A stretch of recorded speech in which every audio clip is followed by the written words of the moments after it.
एक बार एक इंसान गौतम बुद्ध के पास आया जिसके मन में जिंदगी से जुड़े हुए बहुत सारे प्रश्न थे और उसने भगवान बुद्ध से कहा कि मेरे मन में बहुत सारे सवाल हैं, क्या आप मेरे सवालों का जवाब दे सकते हैं।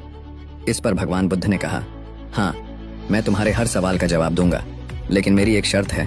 तब उस इंसान ने कहा कि मैं आपकी हर शर्त मानने को तैयार हूँ, क्योंकि मुझे किसी भी कीमत पर अपने प्रश्नों का उत्तर चाहिए।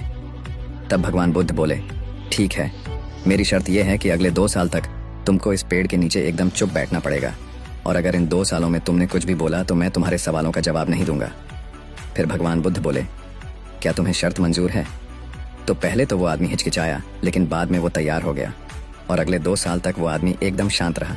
शुरू में वो आदमी काफ़ी बोर हुआ, लेकिन धीरे धीरे उसे ऐसा महसूस होने लगा जैसे कि उसे दुनिया की सारी खुशियाँ मिल गई हों।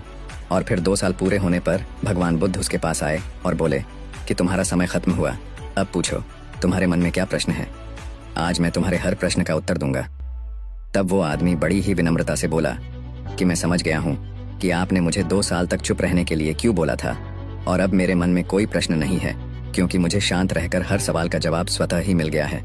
इसीलिए दोस्तों, खुद को पहचानने के लिए शांत रहना बहुत जरूरी है, क्योंकि आधुनिकता के शोर की वजह से हम कई बार अपने आप को कभी भी पहचान ही नहीं पाते हैं और उन समस्याओं का समाधान बाहर ढूंढने की कोशिश करते हैं जिनका समाधान हमारे अंदर ही मौजूद होता है।